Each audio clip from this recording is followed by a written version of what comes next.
You may notice something a little different on your radio dial when you drive into Tuscaloosa. WTUS, Welcome 103, a low-power FM radio station providing visitor information. Welcome 103.3. Welcome 103.3. Herzlich willkommen in Tuscaloosa. Sie hören Welcome 103.3 FM Radio.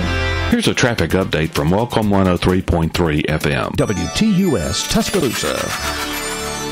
Welcome 103.3. Since mid-2001, Robert Ratliff, Executive Director for the Tuscaloosa Convention and Visitors Bureau, has been working to establish a visitor information radio station in Tuscaloosa. The idea for the station came about back in the mid-90s when I was in a town in Illinois called Kankakee, Illinois, and their convention bureau had a radio station that provided visitor information, traffic information as you were going through the city. So I came back to Tuscaloosa and I looked into that. However, Welcome 103 isn't your typical music-playing radio station.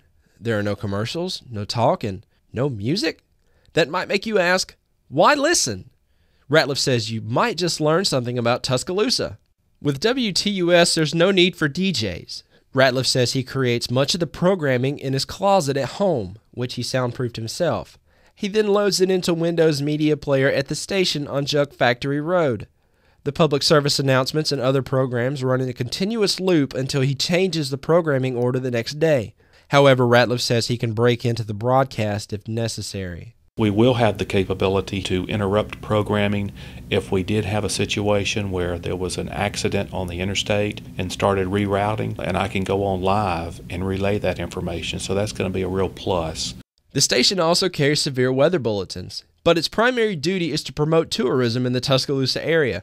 Ratliff says he hopes it will draw attention to events and attractions that tend to get overshadowed by University of Alabama football. I remember a few years ago we had put a billboard up at Exit 17 in Livingston, and it was promoting the Bama Bell. And a gentleman called our office about the riverboat, and his question was, "You mean you have a river?" So that told me there that there's so many people that come up and down that interstate system, but they don't get off the interstate in Tuscaloosa. There's so much more to be told. So we're able to tell more and tell a bigger story to those people that maybe did not stop at the Welcome Center and pick up a Tuscaloosa brochure. The Tuscaloosa Convention and Visitors Bureau is non-profit, so it operates the station without commercials. It funds the programming as a line item expense in its budget, and Ratliff says he's not interested in taking on advertisers to help cover the costs.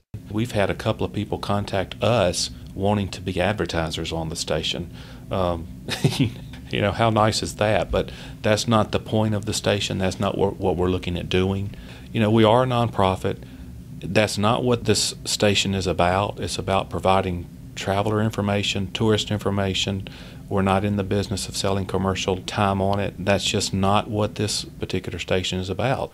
Welcome 103 is the only station of its kind in the state, but Ratliff says he believes it's a good idea to implement similar programs in other cities. I think it's a very natural thing for rural areas that are trying to do tourism in these small rural areas to look at acquiring a low-power station, and then they can market their attractions and their points of interest to the traveling public. Welcome 103 can be found at 103.3 FM, but because of the low signal strength, it can only be picked up within the Tuscaloosa area.